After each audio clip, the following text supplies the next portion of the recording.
Hello and welcome to another instalment of LISI's News, Views and To-Dos, where we talk to legal industry professionals about what's going on in their world, how they see our industry changing and what they think about that, and lastly, their advice for our audience. I'm Ann Caskey, one of the legal writers here at LISI, and today I'm joined by my good friend, John McElroy. How are you, John? Hi, Ann. I'm good, thanks. Thanks for joining us here today. John is the head of commercial disputes for Hausfeld UK, and more recently, the head of Hausfeld's Global LGBTQ Alliance Working Group. Thanks for joining us. Now, John, you and I have been friends for many years, probably more than we would care to mention. We come from the same little corner of paradise, which I see pictured on your wall behind you in Ireland. We went to Belfast to study law together and started our careers in London together. We talk a lot personally, but we've never really discussed your professional experience or your views on being LGBTQ plus in law. So today I thought we could set this straight. I saw that you recently had an article published in The Lawyer in recognition of Pride Month and wanted to kind of talk to you more about that and discuss how LGBTQ plus rights are in the legal industry, both in your side of the ocean in London and here in the US where I am. I think there have been a lot of changes in recent years. What do you think about that? What's new? Hi, Anne, and good to talk to you. And you're right, we talk about lots of things, but probably not about work when we catch up. But yeah, I think the last couple of years in particular, I think because of what we've all been through with COVID, there has been a real focus, I think, and a push in that period to watch out for employees for all reasons, but also particularly minority employees. And I think in that, I've certainly seen in London a real push on alliance working groups, which obviously you just said I'm the chair of our global working group, and looking at that in the context of encouraging and promoting minorities and making sure people have a voice in organizations. And I think we've moved a lot from the last 20 years when we started out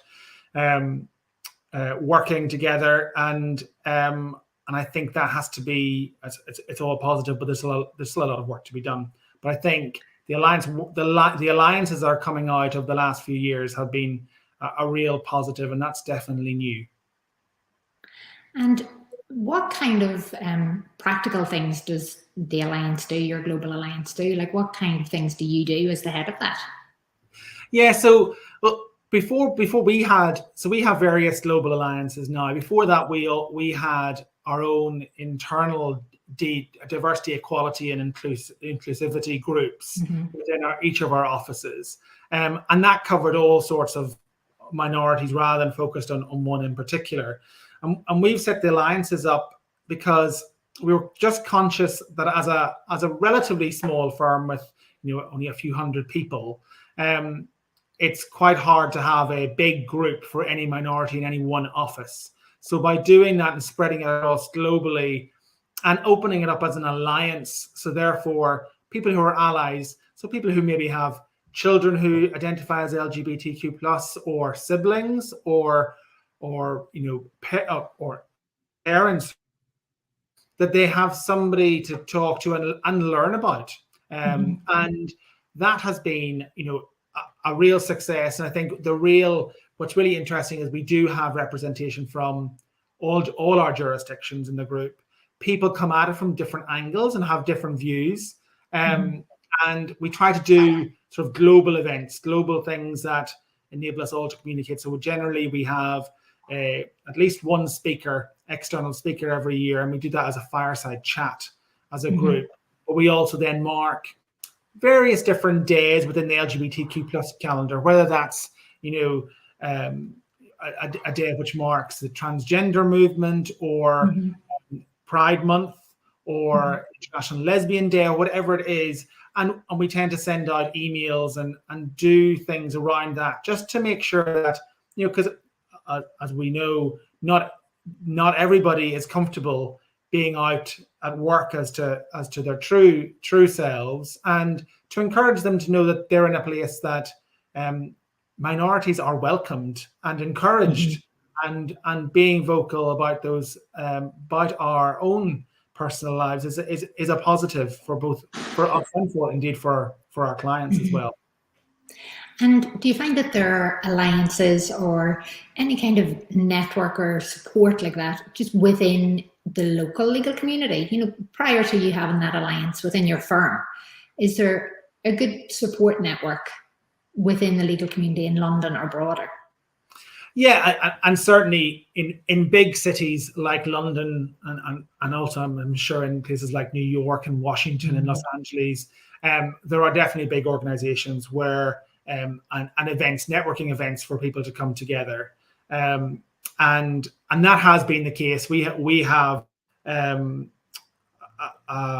organization called Interlaw in well, I guess it's in the UK, but it's largely in London, which covers various. It started off actually as a gay men's networking group, probably about 15 years ago, and then has diversified out and now covers not only the LGBTQ plus community, but also disability, race, gender. It's quite a big and successful network. And as a result of that, what has been very positive coming out of that, there's a big enough network to run surveys and analysis as to how the legal industry is coming to terms with minorities and dealing with and addressing our own issues and making sure that we're welcome. So there are bigger organizations out there, but I think again, it's quite a difficult, if you think about it being difficult to be out in it's quite difficult to walk into a network where you're surrounded by lawyers from other law firms or other businesses with legal groups, as opposed to going into a social venue where you're not there, something in common in that way.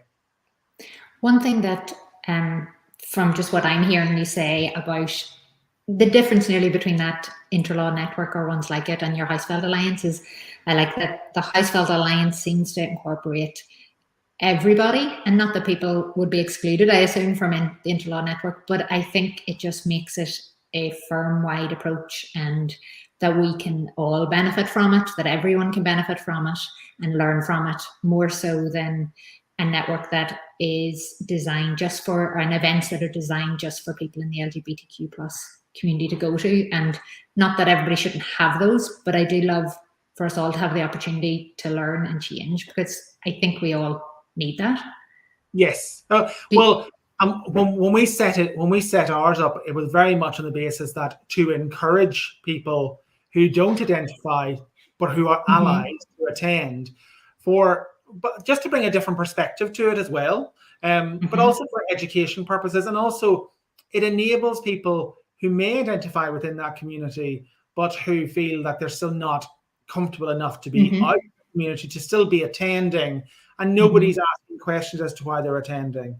The same applies, I think, obviously, one of the challenges of the LGBTQ plus community is it's not physically identifiable as to you falling within that community.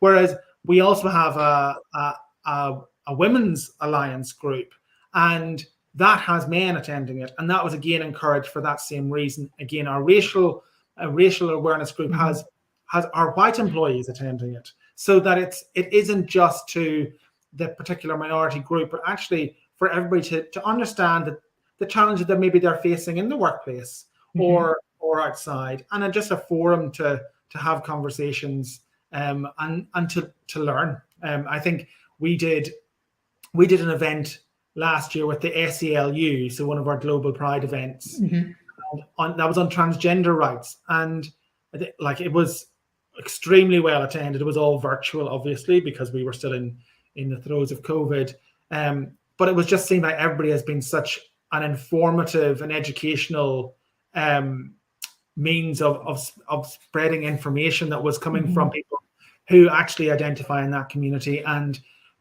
I think the timing of the reason we chose to work with on the T of the LGBTQ plus last year was that obviously we were going through the Olympics, and there were challenges for transgender people in the Olympics and in sport, and that was one of the topics we wanted to cover. So I think that was really, really important, and the feedback from that was extremely positive. Yeah. And do you think that visibility in other industries and like sports celebrities and things like that, do you think that's helping all of us and pushing progress within the legal industry as well as just broadly? Yeah, absolutely. I think one of, like, I hate to use the word normal, but it is still how, the world refers to yes, the vanilla family with 2.4 children. But it's if you have celebrities, if you have people on TV, people in sport who are out and comfortable with their identity, then that is a huge bonus for people coming through in a non-celebrity industry. I think obviously there has been significant challenges at of getting recognition, whether it's on LGBTQ plus or race or gender or whatever in sport and celebrity. But I think having those people as role models and being positive role models as well is really key. And there's certainly, I can think of a number of people who are presenters in the US, but also in the UK who lead by example. And when I talk to heterosexual people about a gay TV personality, it's not the first thing they think of when it's that person. They think of actually how good they are at doing their job, and then that feeds through to what we do. Because I certainly like to think that when I'm introduced to somebody for the first time, I'm not introduced as as an LGBTQ plus partner. I'm introduced as the commercial disputes partner. This is what I do, and that is just that's from a work purpose. That's the most important aspect. But being myself and be able to have conversations with them about my life is quite important for building that relationship. Yeah, and so I think we all agree things are changing. Do you think they're changing quickly enough, or what's next for us? What do we need to be pushing for? They're definitely changing. They're definitely not changing quick enough. And that doesn't just apply, again, it applies to all minorities. You just have to look at, when we talk about, certainly in the legal press here, there's a lot of talk about when it comes to fairness and equity in salaries. People of minorities are generally less well paid than their heterosexual white male colleagues. I'll be honest, I've never thought about that in relation to this issue, which I know is ignorant of me. But we talk about it in relation to women and in relation to people of color. But I've never heard that discussion before. So that's the case then. It is. One of the Interlaw surveys did an analysis on it, and that it is still heterosexual white males who are the best paid in law. It is also the case that I think straight female women are the worst paid. So the LGBTQ plus do fall somewhere in the middle. And sadly the numbers certainly in London of from a racial perspective are often so low that the statistics are not really very well available. But again, they certainly fall in the lower bracket. So there's a lot of progress to be made. But also I think looking at obviously you're in the US and I'm in the UK and in Europe, I think where I see, and certainly looking from the outside in, there seems to have been significantly more progress for the transgender community in the US than there has been here.